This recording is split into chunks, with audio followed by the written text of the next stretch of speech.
Praise the Lord. आइए हम निकालते हैं 1 यूहन्ना वचन 2 अध्याय वचन 15 से हम पढ़ते हैं। तुम न तो संसार से और न संसार में की वस्तु से प्रेम रखो। यहाँ पे वचन कहता है कि तुम न तो संसार से न तो संसार की वस्तु से प्रेम रखो।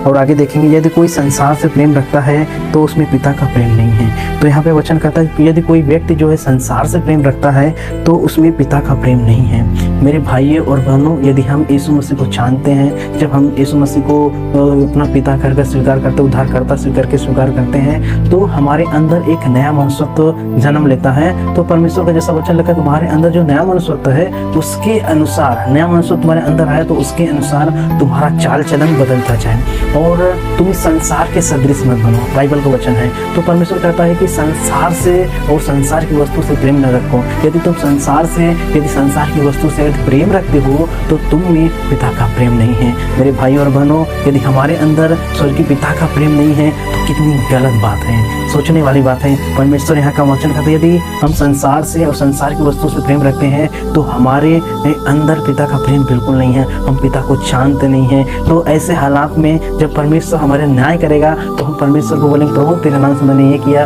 प्रभु तेरे नाम से मैंने वो किया। तो प्रभु कहेगा, मैं तुझे जानता नहीं, क्योंकि हमने संसार से प्रेम किया, संसार की वस्तु से प्रेम किया। मेरे भाइयों और बहनों, हमें परमेश्वर ने इस संसार से अलग किया है। हमें इस संसार से नहीं, संसार के बारे में नहीं सोचना है, संसार की वस्तु के बारे में नहीं सोचना है। परमेश्वर कहता है कि तुम धन इकट्ठा करना है तो स्वर्ग में करो, घर बनाना है तो स्वर्ग में करो। कुछ भी तुम, परमेश्वर को वचन कहता है, कुछ भी तुम धरती पे परमेश्वर के लिए बांधते हो तो स्वर्ग में खुलता है। मेरे भाइयों और बहनों, यदि हम इस संसार में परदेसी हैं तो अपना जो देश है वो स्वर्ग है। और हर एक व्यक्ति, परमेश्वर की इच्छा है, हर एक व्यक्ति जो धरती पर रहता है उन लोग, सारे व्यक्ति लोग स्वर्ग चाहे। मेरे भाइयों और बहनों, हम जब इस संसार से परमेश्वर ने अलग कर दिया है तो हमें संसार के जैसा बिल्कुल नहीं करना है, हमें संसार के अभिलाषाओं में बिल्कुल नहीं पड़ना है, हमें संसार के जैसा अपना जीवन बिल्कुल नहीं जीना है। पहले हम जब यीशु मसीह को नहीं जानते तो हमारा जीवन जो था संसार के अनुसार था। हम गाली देते थे, हम व्यभिचार करते थे, नहीं, हम एक दूसरे की निंदा करते थे, एक दूसरे की बुराई करते थे, हम दारू पीते थे, हम सिगरेट पीते थे और बहुत सारे गंदे काम, चोरी, लूचपन, बहुत सारे हम काम करते थे। लेकिन जब हमने यीशु मसीह को स्वीकार किया तो हमने जाना कि हम कितना गलत थे, तो हम उस कामों को छोड़ देते हैं। वो जो संसार के अनुसार रहता है, संसार में जो चीज़ होता है वो सारी चीज़ें हम साइड में कर देते हैं, हम यीशु के पीछे जाते हैं। यदि आप यीशु के पीछे यदि चाहते हो तो मैं आप सबको बता देता हूँ, तुम्हें संसार में और संसार की चीज़ों से प्रेम नहीं रखना है। मेरे भाइयों और बहनों, यहाँ पे वचन बताता है, क्योंकि जो कुछ संसार में अर्थात शरीर की अभिलाषा, आंखों की अभिलाषा, जीव का ग्रहण और पिता की ओर से नहीं परंतु संसार की ओर से है। मेरे भाइयों और बहनों, यदि आप यीशु मसीह पे यदि विश्वास करते हैं कि यीशु मसीह आपका उद्धार करता है तो परमेश्वर यहाँ पे कहता है कि शरीर की अभिलाषा, मैं आपको बता देता हूँ शरीर की अभिलाषा क्या है। शरीर क्या चाहता है? शरीर अपने जीव का घमंड रखता है। शरीर सोचता है मैं बहुत बलवान हूँ, शरीर सोचता है मैं अच्छे कपड़े पहनूं, शरीर चाहता है मैं अच्छा दिखूं, शरीर चाहता है अपने बॉडी, मेरा अच्छा बॉडी हो और मैं अपनी बॉडी को दिखाऊं। और बहुत सारे जो होते हैं कि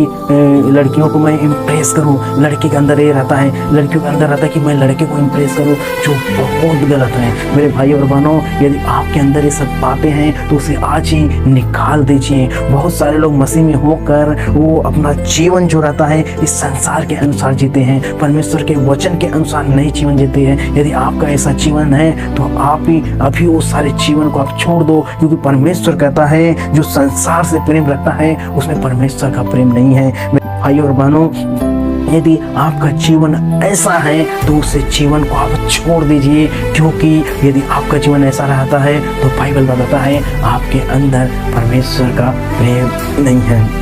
मेरे भाई और बहनों, हमें इस काम को छोड़ना है, हमें परमेश्वर के अनुसार चलना है, परमेश्वर के अनुसार, परमेश्वर का वचन जैसा कहता है उसके अनुसार हमें अपना जीवन हमें जीना है। वहाँ पे लिखा है कि आंखों की अभिलाषा। मेरे भाई और बहनों, हम कोई चीज़ देख लेते, वाह कितना अच्छा है, अरे हम कोई भी किसी बहन पे हम पूरी नज़र डाल देते हैं, आंखों की अभिलाषा है, गंदे गंदे हम उस चीज़ पे देखते हैं, किसी के घर का हम लालच कर लेते हैं, किसी की गाड़ी का हम आंखों से देख कर लालच कर लेते हैं। तो आंखों की अभिलाषाओं को पूरा करने के लिए हम गंदे गंदे वीडियो जो रहता है हम नेट पे देखना चालू कर देते हैं। मेरे भाइयों बहनों, यदि ये सब बातें आपके अंदर हैं तो परमेश्वर कहता है इसी वक्त आप इन सब बातों को निकाल के फेंक दो, क्योंकि परमेश्वर को ये सब पसंद नहीं है। यदि आपके अंदर है तो ये सब बातें आप क्या करो, निकाल के फेंक दो। और बहुत सारे इंसान को जीविका का घमंड यहाँ से लिखा है कि जीविका का घमंड, अरे चीने का, मेरे पास पैसा है, मेरे पास बंगला है, मेरे पास सब कुछ है, वो व्यक्ति क्या कर सकता है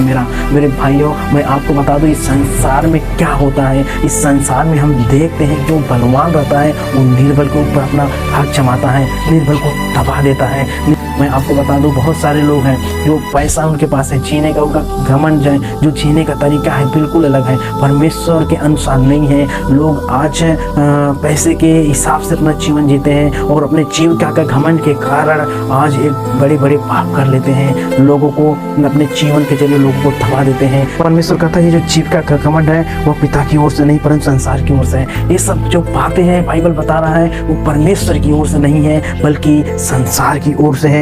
संसार और इसके दोनों मिटते जाते हैं, जो परमेश्वर की इच्छा पर चलता है वो सर्वदा बना रहेगा। मेरे भाई और बहनों, यहाँ पे परमेश्वर का वचन कहता है कि जो संसार में जीता है, जो संसार के अनुसार चलता है, यहाँ पे वचन बता है उसकी अभिलाषाएं मिटती जाती है, खत्म हो जाती है, लेकिन जो परमेश्वर के अनुसार अपना जीवन जीता है वो सदा बना रहता है, वो कभी मिटता नहीं है। और परमेश्वर ऐसे लोग को कहता है कि अंत के दिनों में मैं तुझे जीवन के लिए जीवित करूंगा।